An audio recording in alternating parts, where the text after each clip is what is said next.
All right. Hi, my name is Anika Greyhorse, and moms that lift are incredible, are unstoppable, and are badass.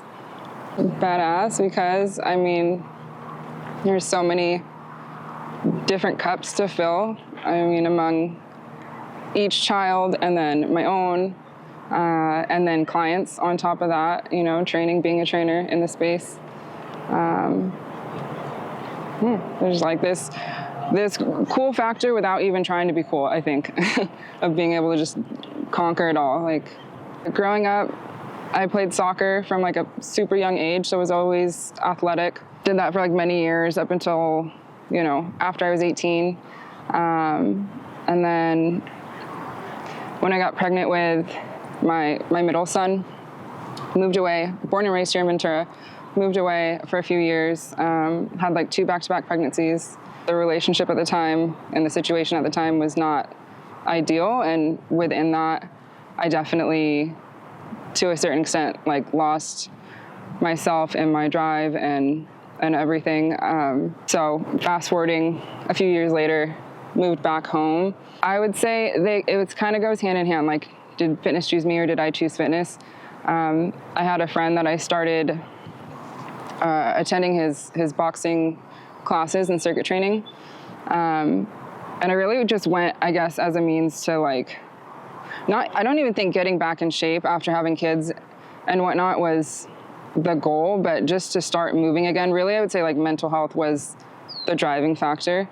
So started going for circuit training, ended up staying for the boxing aspect of it. And before I knew it, I was showing up daily. It just drew me in. I think a little bit of both. I kept showing up because of the mental health benefits that I was getting. I think choosing myself was how it started. Was it the boxing per se, or was it just the feeling that it gave you just working out? Or was it something about boxing? Definitely something about boxing, gave me my confidence back, gave me a means to defend myself, and then again, just that mental health piece, it was just a complete 180. And I would say definitely, I know a lot of people, a lot of moms, they have the desire to go to the gym or hire a trainer or whatnot to get back in shape, right? There's very much that physical outside desire to look different. And I always like to say that that's really kind of like a secondary bonus or reward that you get through, or that I received through health and fitness, through boxing, through dialing in my nutrition, all of that. The biggest 180 and the biggest shift that I noticed, or biggest results that I noticed was that mental health shift. And then secondary came the physical transformation. And I think once those both clicked, I was sold. It was a wrap, I knew that was where I was meant to be. So yeah, I think fitness chose me. Yeah. I like it. Yeah. I think the first thing that comes to mind a lot is nutrition, and me meal prepping and making my meals and not cooking separately for my kids. There's certain things, they all love pasta, which fine, by all means, eat your pasta. I will make that for them. But when it comes down to whether it's, chicken, rice, and broccoli, or ground beef, ground bison, and sweet potatoes and green beans, I make it and I serve it, and nobody eats the sweet potatoes, but they will. They'll eat their green beans. They'll eat their better at eating their veggies. And now my son wants rice and bison. He's like, "Can I have rice and bison?" I'm like, yes, you can. That balance right there, because I think that's one thing I hear often. Moms that are like, "I need help with nutrition," and then, but what about the kids? Don't separate them, keep them together. Yes, give them some options that they enjoy, but continue to offer them what you're eating, because that just doesn't even make sense, right? I'm going to come over here and cook super clean and then make nuggets, pizza, X, Y, and Z for my children. They really should coexist. So like I said, growing up, I played soccer. Really in the gym, strength training and whatnot, that wasn't even a thing until just before becoming a trainer. And I became a mom young. So I had my oldest when I was 18. So I definitely we grew up together, He's seen a lot that probably, a young child, there's a lot of times, a lot of things that he's seen and been through with me that we've gone through together that were not ideal. Question makes me reflect back to more so like before my youngest two. And at that point, it was non-existent. I was no longer in sports, definitely had no gym routine or experience or knowledge. Yeah, before having kids, there was no fitness. There was no fitness. Ideally, it's wake up, get ready, eat, hit the gym in the morning. That would be perfect day, is get my workout in first thing. Since becoming a trainer, though, I've had to become very flexible because I'm now putting other people's workout routines, throughout my day. My day is stacked with clients. So, once upon a time, I used to have it like in my mind that I needed at least 2 hours to get like my meal, my workout, another meal, and then shower, the whole thing. But now, I mean, if all I got is 30 minutes and it's 2 o'clock, like that's 30 minutes over nothing. Time, for sure. I think, again, kind of chasing the physical side of it and the outside appearance, which I get it, look good, feel good, like absolutely. But I think if we kind of reverse that and just start moving, feeling good, the looking good, again, comes secondary, right? So, and then nutrition, as with anybody, but that's just a really big one. A lot of moms, a lot of people, I would say, know what to do, but don't know how to execute it.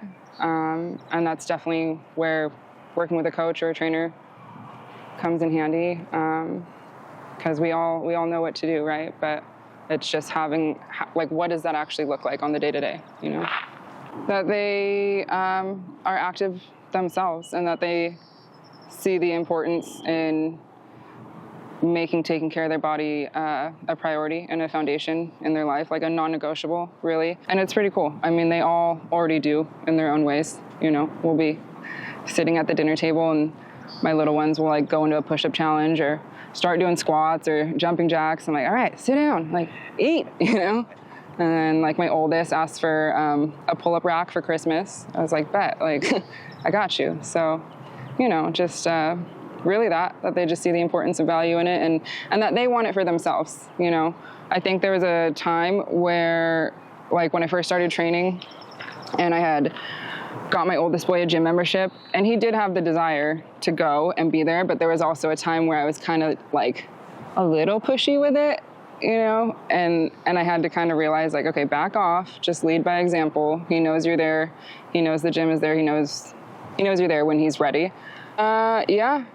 I mean, I know I keep going physical side, the aesthetic side, like put that to the side because that comes secondary. But I will say it does, I do incorporate that into my workouts, especially at this point where I'm at in my fitness journey. Like definitely being strong is number one priority for me. Longevity is in there as well. But I will add, I'll have a glute day in there. So I guess my training split now is kind of bodybuilding-esque in terms of just like a body part split. I will say I'm again, like strength comes over the aesthetic part or the modern day like beauty part. But yeah, I mean, no shame. I definitely have a glute day or two. So how do you help your clients kind of navigate through those challenges of maybe seeing what they see on social media, or just in today's society, and then what you're actually trying to do for them as a trainer? I definitely, especially with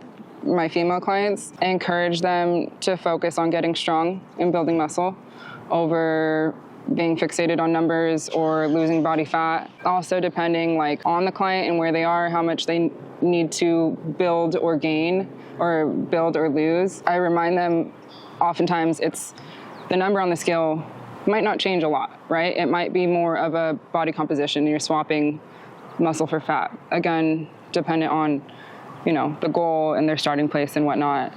But there's like a lot of information on social media. So, which honestly has a little bit of a piece to like why I became a trainer myself and pursued like for my nutrition certification as well, because it's so much information. You're like, I don't even know what to do anymore. Like, what's the point in even starting?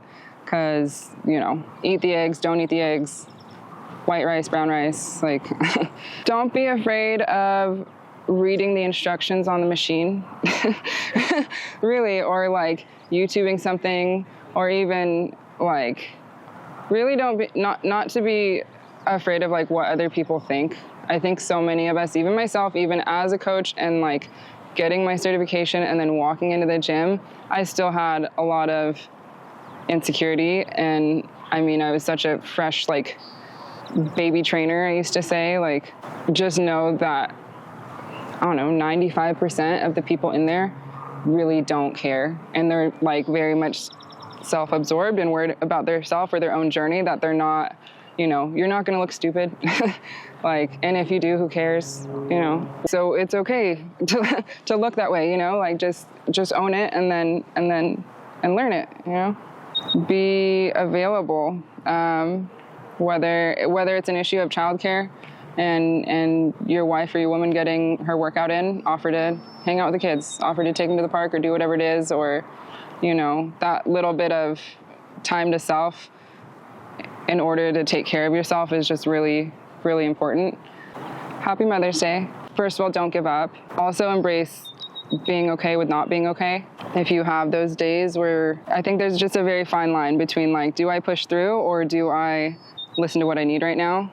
And kind of having that discernment of which way to navigate that. Because some of those days, some of my best workouts have been days where I did not want to go.